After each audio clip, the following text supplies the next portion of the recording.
Assalamualaikum warahmatullahi wabarakatuh. Perkenalkan, nama saya Jevrian Saputra.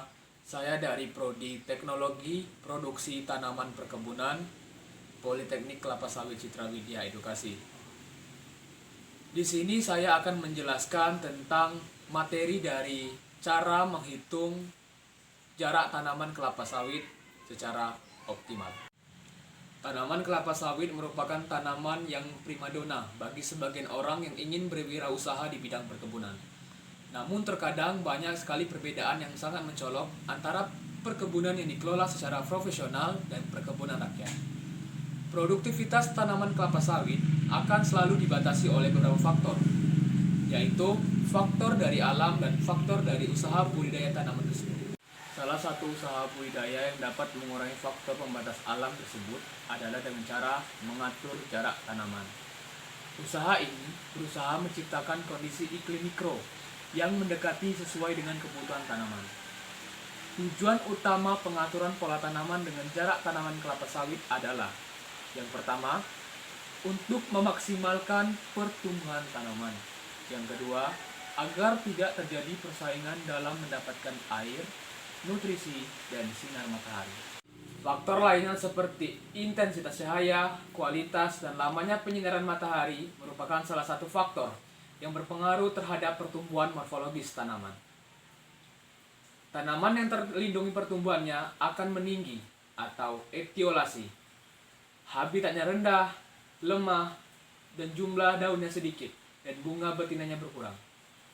Jarak tanaman kelapa sawit yang dianjurkan adalah segitiga sama sisi, karena sistem ini lebih efisien, sekitar 15% daripada sistem bujur sangkar dengan jarak yang sama. Alasan lainnya adalah kelapa sawit memiliki tajuk yang berbentuk lingkaran. Pertama, di sini saya akan menjelaskan tentang cara menghitung jarak tanaman kelapa sawit dengan metode atau dengan cara segitiga. Untuk lebih mudah memahami atau perhitungan jumlah populasi kelapa sawit, maka gambarlah segitiga sama sisi yang mewakili jarak antar tanaman kelapa sawit. Di sini kita juga menghitung jumlah populasinya. Jumlah populasi menggunakan rumus luas areal per hektar dibagi A dikali P, di mana A itu untuk jarak antar tanamannya dan B jarak antar baris. Contohnya seperti ini.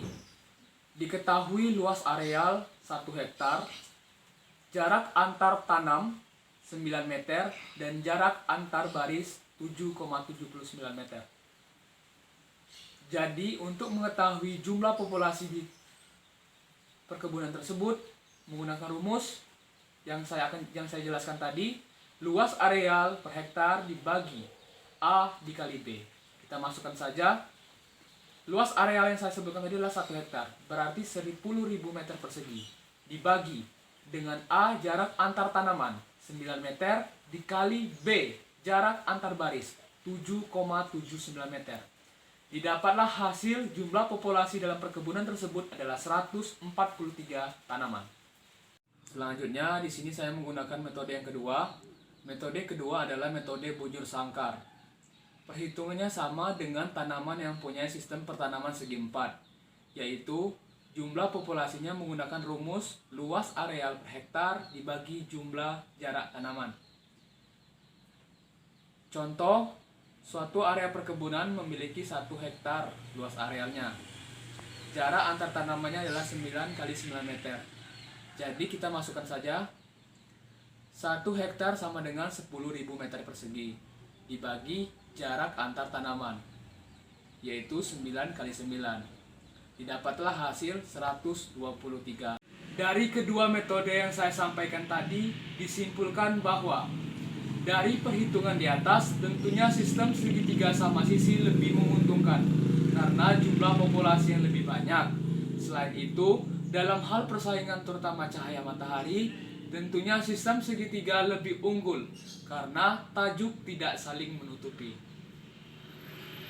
Demikianlah hasil penjelasan singkat saya tadi tentang cara menghitung jarak tanaman kelapa sawit secara optimal. Apabila terdapat kesalahan, saya mohon maaf. Kepada Allah saya mohon ampun. Lebih dan kurang, Wassalamualaikum warahmatullahi wabarakatuh.